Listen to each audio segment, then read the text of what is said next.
வணக்கம் நண்பர்களே. இன்றையிலிருந்து 10 குறளாக திருக்குறளை உங்களுக்கு விளக்கமாக சொல்லலான்னு இருக்கேன். முதல் அதிகாரமாக நான் ஒழுக்கமுடைமை எடுத்திருக்கேன்.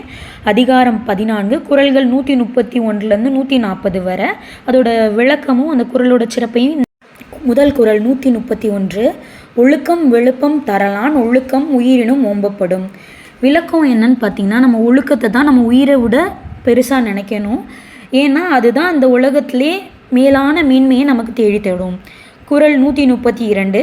பரிதோம்பி காக்க ஒழுக்கம் தெரிதோம்பி தேரினும் அஃதே துணை. நம்ம எவ்வளவு கஷ்டமான நிலைமையில் இருந்தாலும் நம்ம கூட இறுதி வர பயணிக்கிறது ஒழுக்கம்தான். அதை நம்ம ரொம்ப கடினமான நிலையிலையுமே பேணி பாதுகாக்கணும். குறள் 133. ஒழுக்கமுடைமை குடிமை இழுக்கம் இழிந்தே பிறப்பாய் விடும்.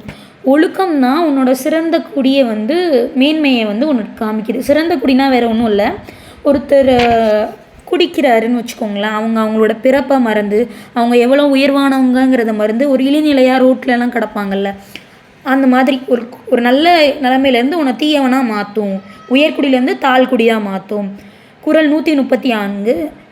மரப்பினும் ஒத்துக்கொள்ளாகும் பார்ப்பன் பிறப்புழும் குன்றா கெடும். வேதத்தை மறந்தாலும் மீனும் கற்றுக்கொள்ளலாம், ஆனால் ஒழுக்கத்தை மறந்தால் அவனோட பிறப்போட சிறப்பையே மறந்துடுவான். நம்ம படித்த படிப்பை மறந்தால் கூட கற்றுக்கலாம், ஆனால் ஒழுக்கத்தை மறந்தால் அது அதோட போச்சு, அவ்வளவுதான். 135. அழுக்காருடையான் ஆக்கம் போன்று இல்லை, ஒழுக்கம் இல்லான் கண் உயர்வு. பொறாமை கொண்டவனிடத்தில் செல்வம் இருக்காது, அதுபோல் ஒழுக்கம் இல்லாதவனிடத்தில் உயர்வு இருக்காது. அழுக்காருடையவன் ஆக்கம் போன்று இல்லை, ஒழுக்கம் இல்லான் கண் உயர்வு. பொறாமப்படுறவன் இருக்கத்தில் செல்வம் இருக்காது, அதுபோல் ஒழுக்கம் இல்லாதவன்கிட்ட கண்டிப்பாக உயர்வு இருக்காது. குறள் 136.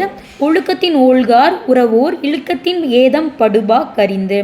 ஒழுக்கம் இல்லாமல் வரும் தீமையை உணர்ந்தவங்க உறுதியோடு இருந்து ஒருபோதும் ஒழுக்கம் இல்லாமல் நீங்கள் இருந்தீங்கன்னா தீமை வரும். அதை நீங்கள் உணர்ந்தீங்கன்னா கண்டிப்பாக என்னாலும் உங்கள் ஒழுக்கத்திலேருந்து தவறி ஒழுக்கமில்லாத நிலைக்கு போக மாட்டீங்க. குறள் 137. ஒழுக்கத்தின் எய்துவார் மேன்மை இழுக்கத்தின் எய்துவார் எய்தா பழி. ஒழுக்கத்தோடு இருக்கவங்க மேன்மை அடைவாங்க, ஒழுக்கம் இல்லாத இருக்கவங்க தீராத பழியை தான் அடைவாங்க. இவங்க கெட்டவங்க, இவங்க நல்லவங்க இல்லை அப்படின்னு சொல்லுவாங்க. குறள் 138. நன்றிக்கு வித்தாகும் நல்லொழுக்கம் தீயொழுக்கம் என்றும் இடும்பை தரும். நல்லொழுக்கங்கிறது இன்பமான ஒரு வாழ்க்கைக்கு ஒரு தொடக்கம். அதுவே தீய ஒழுக்கங்கிறது துன்பத்தை தான் என்றைக்குமே தேடித்தரும்.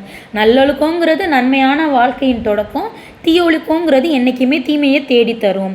குறள் 139. ஒழுக்கம் உடையாரின் உள்ளாவே தீய விழுக்கத்தின் வாயார் சொல்லல். ஒழுக்கம் உடையவர் வாய் தவறி கூட ஒருபோதும் தீய சொற்களை கூற மாட்டாங்க அப்படிங்கிறதான் அந்த குறளோட விழுக்கம். குறள் 140. உலகத்தோடு ஒட்ட உழுகல் பழகற்றும் கல்லார் அறிவில்லாதார். உலக மக்களோட சேர்ந்து வாழ தெரியாதவங்க பல நூறுகளை கற்றும் அறிவில்லாதவங்களுக்கு ஒப்பானவங்க. ரொம்ப குறைஞ்ச நேரத்தில் இந்த 10 குறளையும் நான் விளக்கமாக சொல்லியிருக்கேன்னு நம்புகிறேன். இன்னும் இந்த மாதிரி நிறைய குறள் விளக்கம் கேட்க நம்ம சேனலை சப்ஸ்கிரைப் பண்ணுங்கள், சப்போர்ட் பண்ணுங்கள், லைக் பண்ணுங்கள், ஷேர் பண்ணுங்கள். உங்களோட லைக்ஸ் அண்ட் ஷேர்ஸ் ரொம்பவே முக்கியம். ரொம்ப நன்றி.